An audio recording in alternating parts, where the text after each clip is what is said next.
দেখতে সুন্দর লাগে, সবাই খুব অ্যাপ্রিশিয়েট করে। আমার ফটোগ্রাফির শুরুটা একদম ছোটোবেলা থেকেই। তো তখন আসলে না বুঝেই আমি ফটোগ্রাফি করতাম। ভালো লাগতো। আমার এক মামা ছিলেন, সে ফটোগ্রাফি করতো। তার ওই দেখাদেখি আমার খুব ভালো লাগতো। ওইভাবেই আমি আসলে ছোটোবেলা থেকেই ছবি তোলা শুরু করি। ছবি তোলা শুরু করি মানে আমার বাবার বন্ধু বিদেশ থেকে এসে তাকে একটা ক্যামেরা গিফট করেছিলেন। সেই ক্যামেরা দিয়ে আমি ছবি তুলি। তো দেখা যেত যে আমার ছবিগুলো ভালো হতো, যে কারণে ক্যামেরা সবসময় আমার হাতেই থাকতো। আর এই কারণে ছোটোবেলায় আসলে আমার আর ছবি তোলা হয়ে ওঠেনি, আমার নিজের ছবি নেই ছোটোবেলার। আর এইভাবে আসলে চলতে একটা সময় যখন ফটোগ্রাফির প্রতি আমার ভালো লাগা তৈরি হলো, তখন মনে হলো যে না, এটা তো আসলে খুব মজার একটা জিনিস, ছবি তোলা যায়। বেসিক্যালি আমি এসএলআর ক্যামেরা হাতে নেই 1996 সন থেকে আমি এসএলআর ক্যামেরা হাতে নেই। তখন তো ফিল্ম মুড ছিল, এখনের মতো ডিজিটাল ছিল না। তো তখন আমি আসলে প্রফেশনাল ফটোগ্রাফি করা শুরু করি, টুকটাক করে করা শুরু করি। এই বিয়ে, এই কারো পোর্ট্রেট, কারো পোর্টফোলিও, এই ধরনের কাজ করা শুরু করি। তারপরে আমি আসলে জয়েন করি 97-এর শেষের দিকে। আমি জয়েন করি অন্যদিন নামে একটা পাক্ষিক ম্যাগাজিন। ওই ম্যাগাজিনের ফটোগ্রাফার হিসেবে আমি জয়েন করি। তো তখন আমাকে আসলে বিভিন্ন সেক্টরের ছবি তুলি, কখনো সেলিব্রিটিদের, কখনো স্পোর্টসের, কখনো লাইফ স্টাইলের, নানান সেক্টরে। জানেনই তো যে আসলে একজন ফটো সাংবাদিকের বিভিন্ন সেক্টরেই কাজ করতে হয়। তো ওইভাবে আমি বিভিন্ন সেক্টরে কাজ করতে একটা সময় আসলে মনে হলো যে না, কিছু জায়গায় আমার ভালো লাগা তৈরি হলো। যে আমার কাছে মনে হলো যে না, ফ্যাশন অ্যান্ড গ্ল্যামার নিয়ে কাজ করলে কেমন হয়। যেহেতু আমার ম্যাগাজিন, এটা 4 কালারে ছাপা হয়, কাভার হয়, তো ফ্যাশন এবং গ্ল্যামারটার আসলে ছবিগুলো গ্ল্যামারাস হয়, দেখতে সুন্দর লাগে, সবাই খুব অ্যাপ্রিশিয়েট করে। যে কারণে আস্তে আস্তে আসলে আমার ফ্যাশন অ্যান্ড গ্ল্যামারের দিকে আসলে ঝুঁকে গেলাম। তারপরে তো চলতে শুরু করলো, চলছে। পরবর্তীতে আমি নিজের একটা প্রফেশনাল স্টুডিও তৈরি করলাম। কারণ ফ্যাশন এবং গ্ল্যামারের কাজ করতে গেলে আসলে পার্সোনাল সেট আপ থাকলে পরে সবচেয়ে সুবিধা হয়।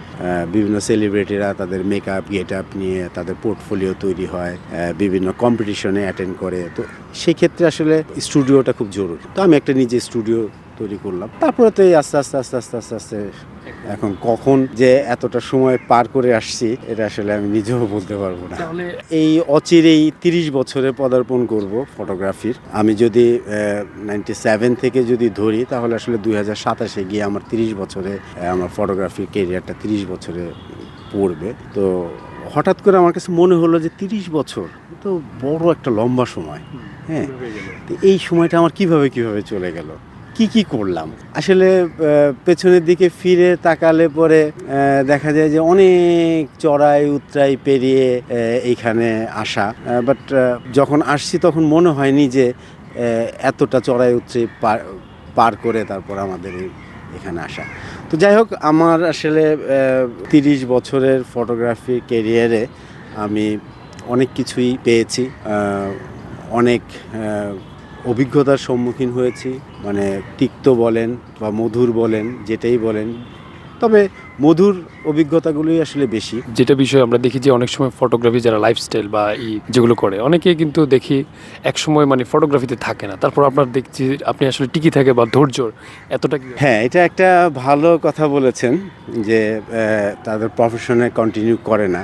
আসলে হয় কি, প্রাপ্তিটা একটা বড় বিষয়। যে আপনি যদি পাহাড়ের চূড়ায় উঠে যান, তারপরে আসলে আপনার করার কিছু থাকে না, আপনার কোথায় যাবেন। তা আমি মনে করি যে আমি আমার ফটোগ্রাফি করার ক্ষেত্রে আমি আমার কাঙ্ক্ষিত ছবিটা এখনো পাইনি, এই জন্য হয়তো আমি ফটোগ্রাফিতে রয়ে গেছি। বা অনেকে যারা চলে গেছেন, তারা হয়তো ফটোগ্রাফি আরও নানান মাধ্যমে চলে গেছেন, কেউ হয়তো টিচিং লাইনে চলে গেছেন।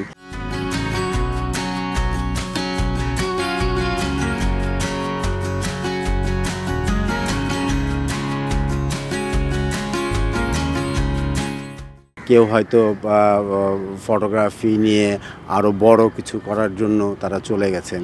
এটা আসলে আমি বলবো না যে ফটোগ্রাফিকে মানে ইগনোর করে তারা ফটোগ্রাফি ছেড়ে চলে গেছেন, সেটা বলবো না।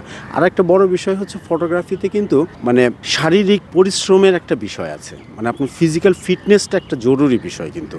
যে আপনার যেমন মেন্টাল চিন্তা ভাবনা যেমন আপনার দরকার, তার সঙ্গে কিন্তু আপনার শারীরিক ফিটনেসটাও দরকার।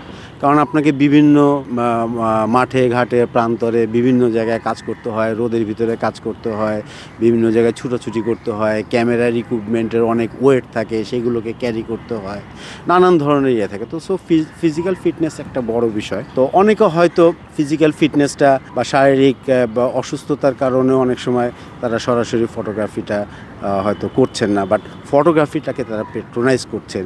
যারা করছেন তাদের নতুন যে জেনারেশন আছে তাদেরকে তারা প্রমোট করছেন, তাদেরকে তারা টিচিং করছেন যাতে কিভাবে ফটোগ্রাফি ভালো মতো করা যায় সেই বিষয়গুলো তারা ইয়ে করছেন। আর সবচেয়ে বড় কথা হচ্ছে ফটোগ্রাফিটা কিন্তু আমরা যখন শুরু করেছি তারপর থেকে বিভিন্নভাবে কিন্তু আজকে এই জায়গায় আসছে। বিভিন্নভাবে বলতে আমি বোঝাচ্ছি যে ধরেন আমরা যখন ছবি তুলতাম তখন ছিল কি টেকনোলজির কিন্তু এত ধরনের সহায়তা ছিল না। আমরা ছবি তুলতাম ফিল্মে। এখন ফিল্মের একটা ছবি তুলতে গেলে পরে সেখানে আসলে পোস্ট প্রোডাকশনের কিন্তু কোনো কাজ করার সুযোগ ছিল না ওই অর্থে।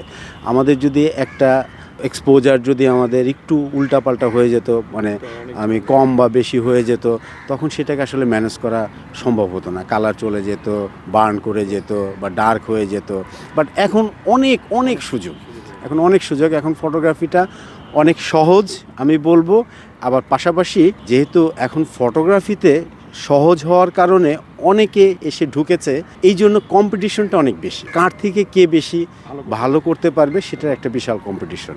তো আমাদের ফটোগ্রাফির সময়টা আর এখনকার সময়টা আমি বলবো যে বিশাল একটা ফারাক আছে। আগে এখন ছবি তুললে পরে কি হয়, যাই হোক না কেন আমি পোস্টে গিয়ে অনেক কিছু করতে পারছি, অনেক কিছু ঠিক করতে পারছি, অনেক কিছু করতে পারছি, কিন্তু মৌলিকত্বের জায়গাটা না আমি আসলে মনে করি যে অনেকটা ক্ষুণ্ণ হয়েছে। কারণ একটা ছবি বাস্তবিক অর্থে যেই ছবিটা তোলা হয় সেটা আসলে ফাইনাল প্রোডাকশনে গিয়ে বা আউটপুটে গিয়ে সেই ছবি থাকে না। যেহেতু আধুনিকতার যুগ, অনেক কিছুই একটা ছবিকে অনেক চেঞ্জ করে ফেলা হয় এবং অনেক সময় দেখা যাচ্ছে যে এটা এডিট করে অনেক নিত্য নতুন অনেক কিছু করা যায়।